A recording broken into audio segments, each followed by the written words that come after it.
Ada yang ngejek saya juga. Prabowo bisanya jualan Pak Jokowi saja. Loh, aku timnya Jokowi, kenapa enggak?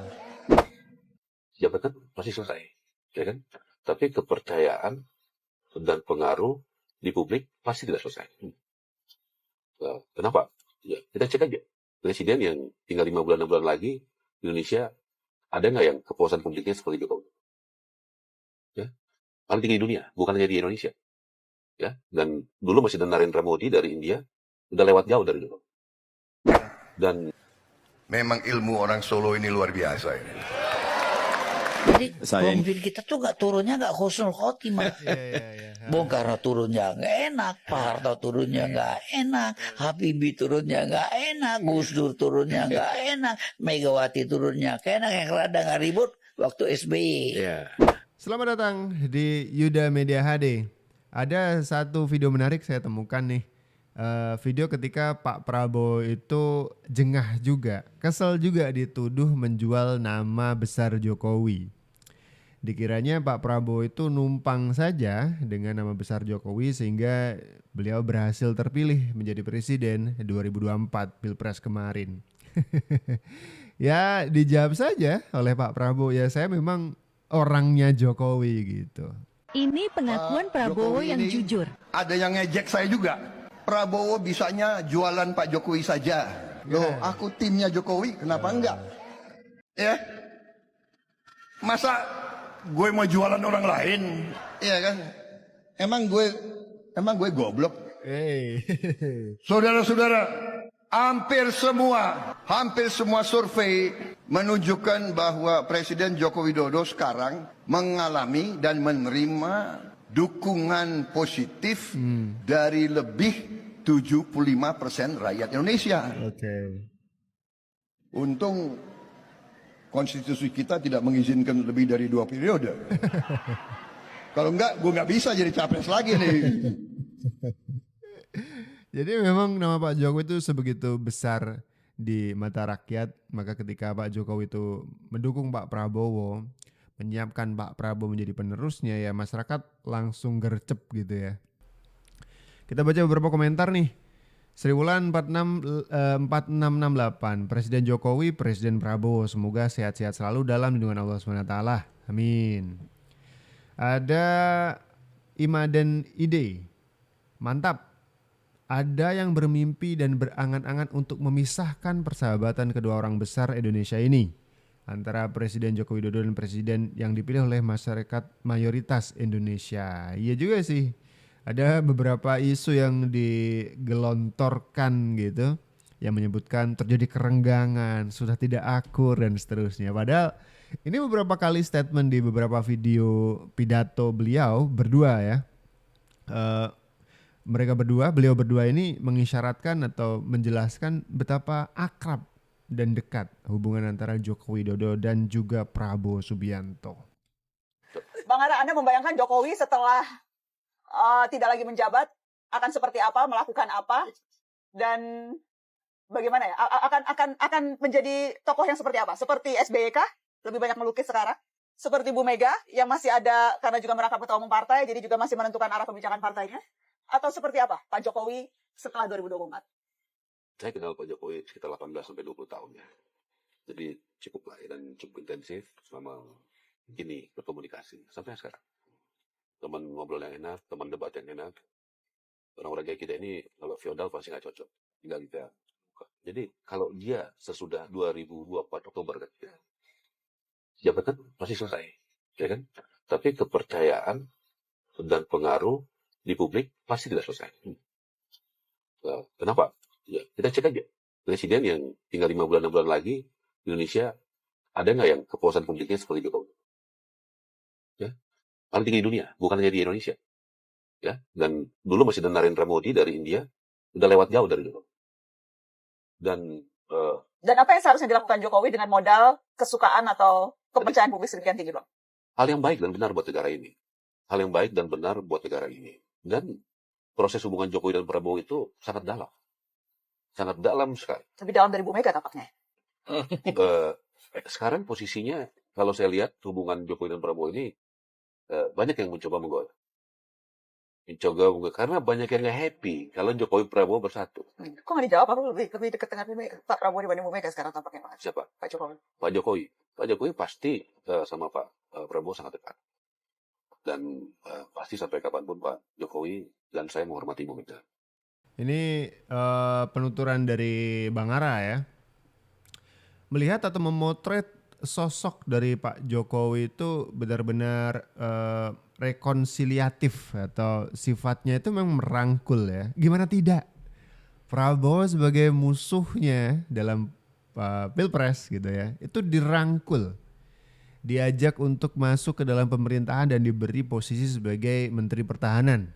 Melihat background Pak Prabowo dari dunia ketentaraan gitu ya. Itu mana ada presiden yang berkenan gitu. Dan untungnya Pak Prabowo juga legowo melihat, waduh ini kok saya malah diajak gitu ya. Jadi memang di mata Pak Jokowi politik itu bukan politik permusuhan gitu. Menarik kan? Menarik sekali ini. Pak Jokowi datang ke saya. Dia kalahkan saya, tapi dia yang datang ke saya. Di negara barat biasanya yang kalah, yang telepon atau yang datang kepada yang menang. Memang ilmu orang Solo ini luar biasa ini. Saya ini senang naik sepeda.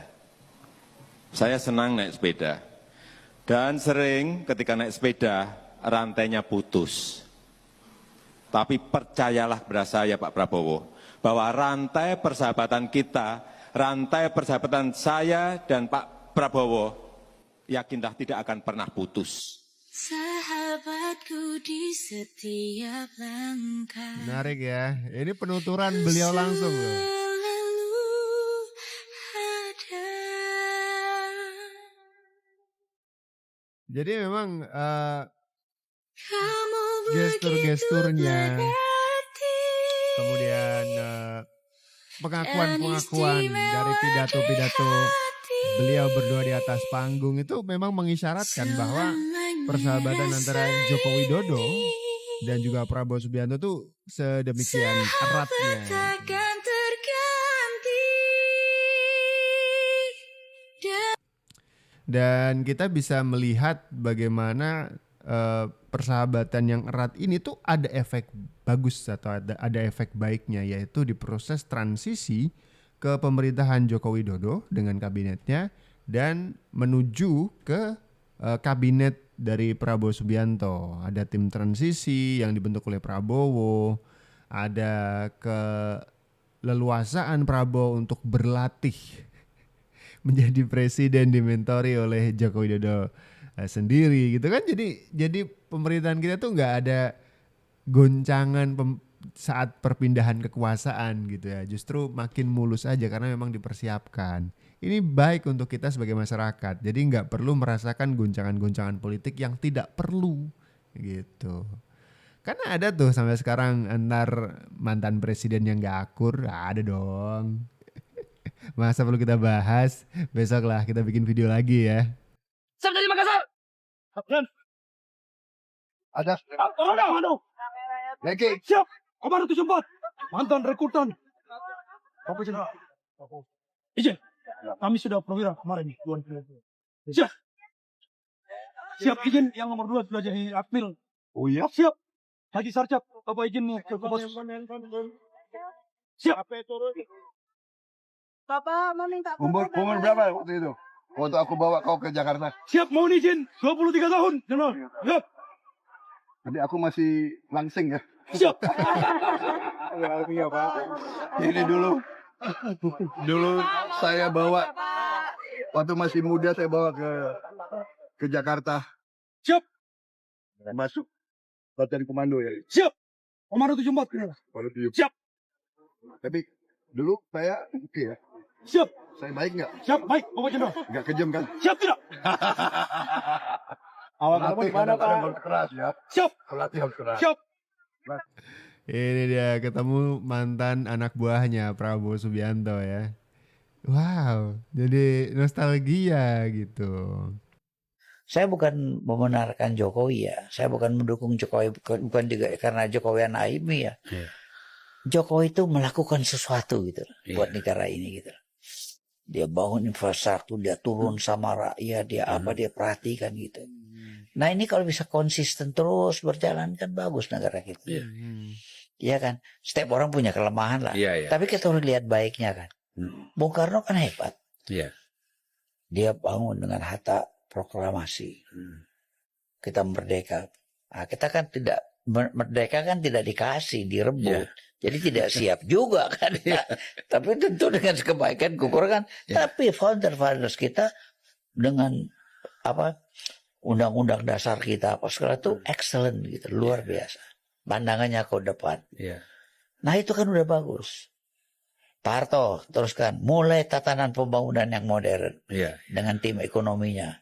Berjalan Ripa 1, Ripa 2, 3. Juga dengan kelebihan dan kekurangannya. Kita kan lihatnya kekurangan terus. Jadi pemimpin kita tuh turunnya nggak husnul khotimah. Bung Karno turunnya nggak enak, Pak Harto turunnya nggak enak, Habibie turunnya nggak enak, Gus Dur turunnya nggak enak, Megawati turunnya nggak enak, yang rada nggak ribut waktu SBY. Tuh bener ya. Transisi presiden kita dengan presiden selanjutnya itu seringkali nggak mulusnya. Tapi saya yakin nih, ini kedekatan antara Pak Prabowo dengan Pak Jokowi itu akan membuat transisi antar dua presiden ini mulus, semulus-mulusnya. Lebih mulus daripada presiden-presiden sebelumnya gitu. Seperti yang saya singgung tadi, kayak kita nggak tahu aja ada mantan presiden yang masih marah-marahan sampai nggak salaman, ada gitu. Jadi itu justru nggak perlu. Ngapain sih ini politik ya kan? Tapi untuk urusan bangsa kan nomor 1 harusnya.